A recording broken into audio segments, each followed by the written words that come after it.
Hey everybody, it's Eloy.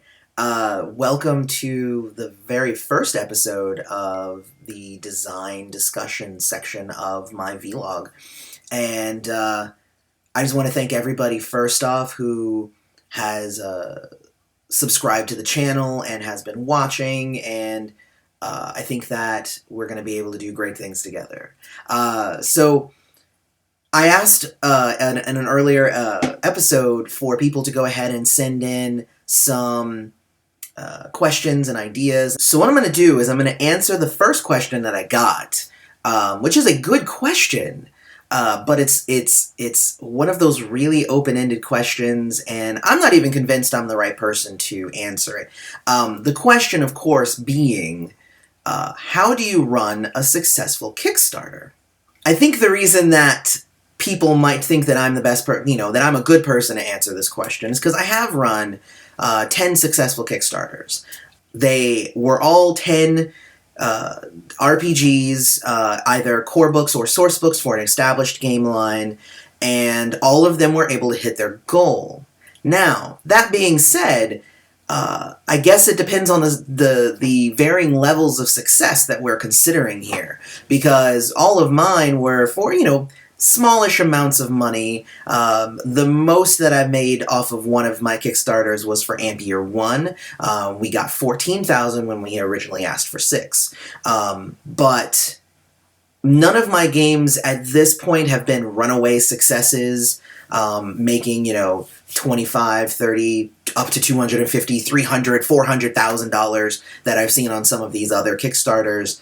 Mostly because what I've noticed is, because I use a home system, I use my own settings, and they're not derivative of things that are already out there. They're using, again, home systems, so it's not a Dungeon World remake of something, and then you make tons of money because everybody who likes Dungeon World comes and backs you.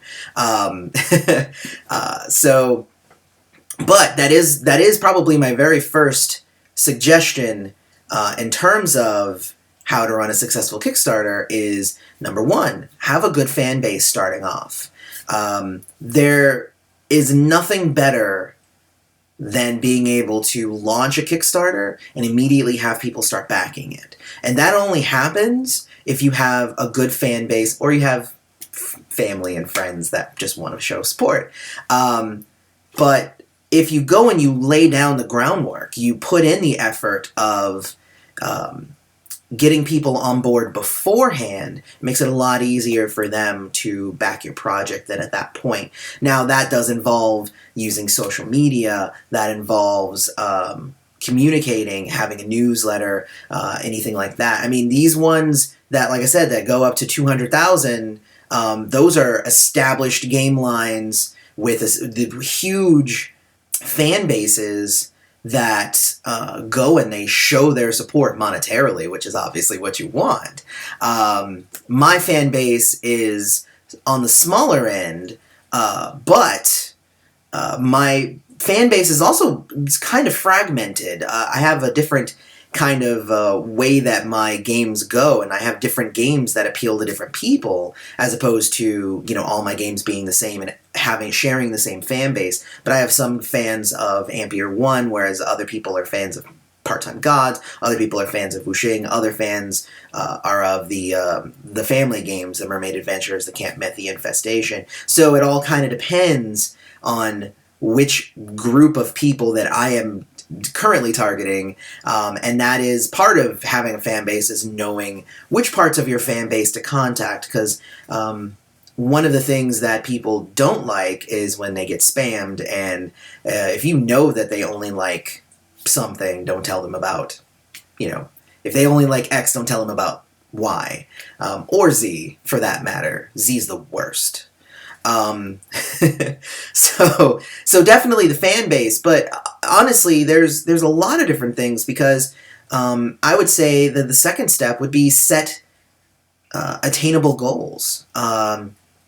It's antiquated now, but there used to be the idea when Kickstarter first started that if you needed $10,000 for your project, you would go to Kickstarter and you'd ask for 5. And if you made 10, then awesome. but 5 was what you needed, and you as the creator was expected to put some money in. And again, this is not an idea that a lot of people use nowadays, because you see projects that are like, we need 25,000 to make this happen. If we don't get 25,000, this will not happen. And the idea that they would put any of their own money in escapes a lot of people. But picture this, because this has happened to a lot of different projects, where they go in and they say, we need 25,000, they get 25,000, and then they spend it all. And then they're like, this game still isn't done. And we did not ask, because of course we don't have any of our own money to put into it. We didn't do any saving. We didn't do any side projects to do anything. I mean, that's kind of the thing is, me, myself, if I ask you for $2,000, it's because the thing is probably going to cost more, like around $4,000 to $5,000, and I'm expecting to put some of my own money in it. Of course, I make money doing sales, doing freelancing, going to conventions. I have a good way of the income coming in, and it's all supposed to go to game design, so there's nothing impeding me from doing that, and it's expected that I'm going to be putting some of my own money into this.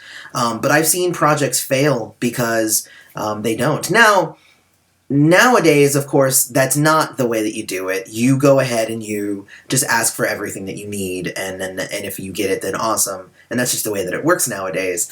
And if that's the case, then I would just make sure, step 3, that you budget yourself. You need to budget correctly and have good tiers that will pay for themselves, basically. So the budgeting, obviously, is a big deal, because you don't want to ask for 20,000, but you really need a 30,000, and you have no more money, and there you go. You want to budget for these things so that all the expenses will be covered. You want to make sure. But in terms of tiers, you don't want to offer, say, a tier that has 10 things in it and a t-shirt and that for like $20. Unless you just have money to throw away, but it becomes that sort of thing where you don't want to promise more and they're not actually paying for it. Like, you're just giving more and more and more and more away, but they're not actually paying more for it. A lot of the time what I'll end up doing is I'll do individual add-ons, or I'll do individual like milestones, like after we make a certain amount of money, this will happen. That's obviously called a stretch goal, but you want to make sure that your stretch goals are also attainable. One of the, not only attainable, but also, you also want to make sure that time is considered. If you have a stretch goal for, hey, we're going to make a color, that's not really going to add that much more time to it. You're still going to have to lay it out. You're still going to pay the artist. The artist is going to produce the artwork. It's all going to take around the same amount of time. It might take slightly longer for the artist to make color artwork, because color is more work intensive than black and white. But on the whole, that's not going to add that much to it. However, for example, one of my Kickstarters, the Divine Instruments Kickstarter, we were able to fund Divine Instruments, and then we also funded a PDF expansion as well as 2 full books that were going to be coming out after that. And we were able to get Divine Instruments out on time. And then it took an additional 4 to 5 months to get the next book out. We got the PDF expansion out, and we also released a couple of extra PDF expansions for fun. But that 3rd book is still in the works, and it's almost there. We're in editing, and we're getting the last few pieces of artwork. But it's been over a year, and it's because that's just how stuff works. It takes time to produce these things at a quality value. It takes a lot of convincing, and it takes a lot of really great fans in order for people to give you money a year in advance. And I thank my fans every day for that they loved the ideas so much that they gave money, without the product being almost finished, which is what I kind of like to do with most of my projects. Divine Instruments was, 80% done when we did the Kickstarter. But those other projects weren't. You know, they had to be developed, we had to get writers, we had to do a lot of stuff. So that stuff takes extra time, and it's hard to really nail that down. Like in the middle of a Kickstarter, backers don't really think about that. They're like, oh yeah, that sounds good too. Throw me in for an extra $10. But, you know, they don't realize a lot of the time that it's going to take time. And that brings us to another tip, which would be communication. You need to communicate with the people on your Kickstarter. That is rule number one for it's technically rule number 4, but it's rule number 1, okay? But it's that kind of thing. It's like, if you don't communicate well with the people who are backing your project, oh my gosh, I am on Kickstarter all the time, guys, and I see it a lot. And I have seen some really big game designers come out with a Kickstarter. And people are like, whoa, that designer's doing this Kickstarter? That's amazing. I like that designer. I like the IP. I'm going to throw money at them. Please take my money. And then that designer doesn't communicate well, or they communicate one thing and then another thing happens, or they take too long on their deadlines, or any number of things. And they are now punchlines. It's sad. There are a lot of game designers now. I'm not going to say a lot. Maybe I'll take that back. I'll take that back. A handful. There's a handful of game designers now that are punchlines. That, you know, if you talk about failed Kickstarters, oh yeah, that guy, oh god, that one was terrible. And it's sad because it could have been avoided with good communication. But I mean, I'm always good at communication. If anything, I over-communicate. I've had people going, you know, maybe we don't need an update every day. Maybe once a week would be good. But, you know, I'm so excited about my projects that I like to show that to people. And that's another thing, not that side, this side. That's another one, is you need to show your enthusiasm. A good video is going to go a long way. And I've heard statistics of like 60% of people don't watch the videos, but the fact that I have personally heard people say, wow, that guy is awesome, he communicates well, he is excited about his own project, that made me excited about his project, I'm going to back that.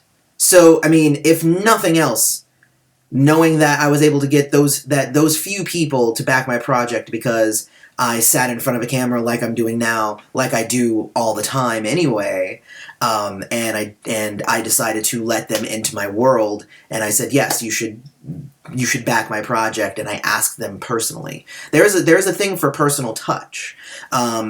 There are some companies who have, like, these big videos with lots of graphics and animation, and, like, they act out plays, and they have scripts, and they have all this stuff, and, you know, and that's all fine, and that's really great marketing.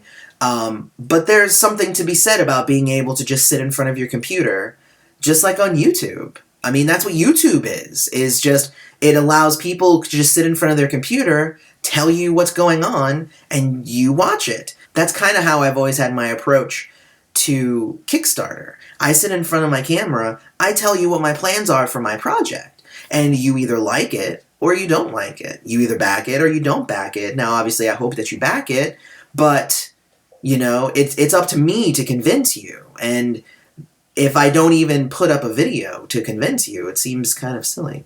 But you know what? This is such a big topic, all right? This is a giant topic. What I'd like for you guys to do is put it into the comments. If you guys have additional questions that you'd like to have answered about Kickstarter, I can always do a part 2 of this question. If you enjoyed the video, don't forget to like it and subscribe to our channel.